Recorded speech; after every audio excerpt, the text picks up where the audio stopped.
Rated M for mature.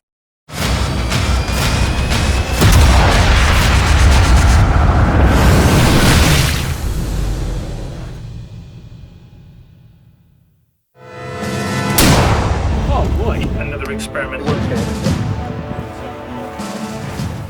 It was wonderful for Rebellion to ask if they could come over and photograph some of the authentic weapons and vehicles that we've got. I was quite amazed at how this works, because for each item they would take 300 or 400 photographs to make sure it was absolutely perfect.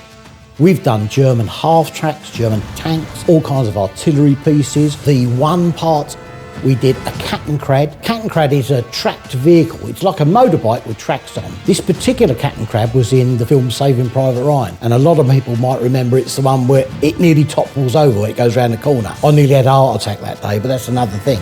It's all about getting the detail of the items so it looks 100% authentic on this fantastic video game. It's very important to us in all of our games that guns sound as realistic as possible. Our artists go to great lengths to visually represent the guns. Of course, we apply the same rigorous, uncompromising approach to the sound. We're really going all out on Sniper Elite 5. We're recording more guns than all of our previous sniper titles combined.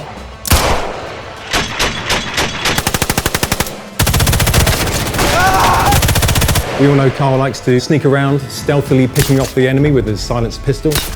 So it was a no-brainer really for us to get the well rod into the game, and we're really happy with how it's sounding. And it's great to have that level of detail for one of our signature weapons. So we're really going for authenticity. Sniper Elite is a very cinematic sounding game. So when you hear a rifle in Sniper, we want it to sound big, we want it to sound exciting, but we also want it to be based in realism. We're going to be setting the microphones up at various points downrange from the guns so that we can get a number of different perspectives. So we'll be recording up close, we're going to be recording far away. Close recordings will give us some nice mechanical detail. And the distant recordings that we can use for distant gunshots in the game. So the most exciting gun for me to capture is probably the Thompson. It's a gun that has a lot of history. Hearing all of the mechanical parts moving, recording every single element of it, and the firing itself was just really fun.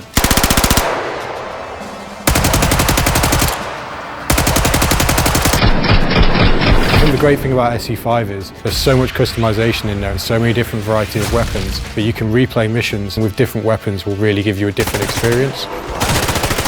Kind of gone to town from front to back, you know, stock, magazines, receivers, through to barrels, scopes, iron sights. There's a lot in there.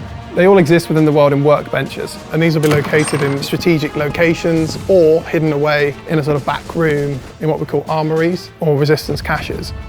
This allows the players to change their playstyle in real time without having to go back to the front end or committing to a loadout from the start of a mission. So in SE5 we've added the ability to look down iron sights, which takes you more into a more immersive first-person style view. There's 4 main archetypes of how you can play Sniper Elite. Stealth, we've got power, we've got speed, and we've got control, and control might be like you sit back on a hill 600 meters away and snipe out your targets carefully. Or you might run and gun and you take in the big gun, loud, and you just lay down fire. What we wanted to do is set up a loadout system, weapons, equipment, items that let you play in the way that you want to play.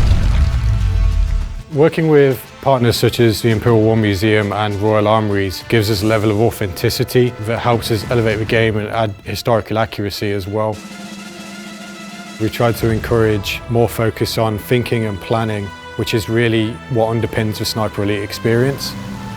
We changed the default loadout so that the pistol for SE5 encouraged players to play with a different play style than SE4 and explore all of the attachment and customization options we have available in SE5.